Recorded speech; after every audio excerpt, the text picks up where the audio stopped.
Hi అండి, నేను మీ ప్రవళిక.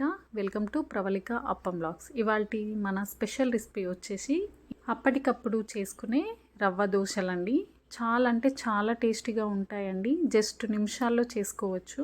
ఇలా పైన క్రిస్పీనెస్గా లోపల సాఫ్ట్గా చాలా బాగుంటాయండి. ఒకసారి తప్పకుండా ట్రై చేయండి.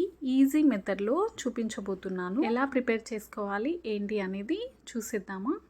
ముందుగా ఇలా మిక్సీ జార్ తీసుకొని, ఇది బొంబాయి రవ్వ అండి, అంటే సూజీ రవ్వ కూడా అంటారు.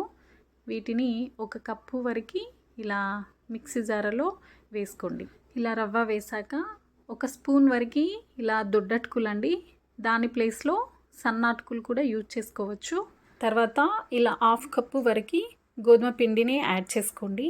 గోధుమ పిండి కాస్త వేసాక ఇలా ఒక హాఫ్ స్పూన్ వరకు చక్కెర వేసుకోండి. చక్కెర వేయడం వల్ల దోశలు చాలా టేస్టీగా ఉంటాయండి. ఒకసారి తప్పకుండా ట్రై చేయండి. దోశల టేస్ట్ అద్దిరిపోతుంది అంతే. ఇలా వీటన్నింటినీ యాడ్ చేశాక మిక్సీ పట్టి పెట్టుకోండి. చూసారా, ఇలా ఫైన్ పౌడర్ లాగా మంచిగా మిక్సీ పట్టుకోవాలండి. మొత్తం పౌడర్ లాగా నేను మిక్సీ అయితే చేసుకున్నాను. ఇప్పుడు ఇలా మిక్సింగ్ బౌల్ తీసుకొని ముందుగా మిక్సీ పట్టుకున్న పౌడర్ని ఇలా వేయండి. మొత్తం ఇలా వేసాక మనం ఏ కప్పుతో అయితే సూజీ రవ్వ తీసుకున్నామో అదే కప్పుతో ఇలా పుల్లటి పెరుగు తీసుకోవాలండి. అది చిక్కడిది తీసుకున్నాను. ఇలా పెరుగు ప్లేస్లో మజ్జిగ కూడా చేసుకొని తీసుకోవచ్చు. ఇలా తర్వాత మనం టేస్ట్కి సరిపడా సాల్ట్ వేసుకోండి. అలాగే వంట సోడా ఒక హాఫ్ స్పూన్ వరకు వేసుకున్నాను. వీటన్నింటిని వేసాక మొత్తం దోశ బ్యాటర్ ఎలా అయితే మనం ప్రిపేర్ చేసుకుంటామో సేమ్ అదే విధంగా ఉండలు లేకుండా ఆ కన్సిస్టెన్సీ వచ్చేలాగా బాగా కలుపుకోండి. ఇలా కొన్ని వాటర్ యాడ్ చేస్తూ స్పూన్తో కాకుండా ఇలా ఎగ్ స్మాషర్తో బాగా ఉండలు లేకుండా బాగా కలుపుకోవాలండి. చూసారా, మనం దోశ పిండి ఎలా అయితే ఉంటుందో సేమ్ అదే కన్సిస్టెన్సీ లాగా కలుపుకొని ఇలా ఒక 10 నిమిషాల పాటు మూత పెట్టి పక్కన పెట్టేసుకోండి. 10 మినిట్స్ అయిపోయిందండి. ఇప్పుడు మనం దోశలు ప్రిపేర్ చేసుకుందాము.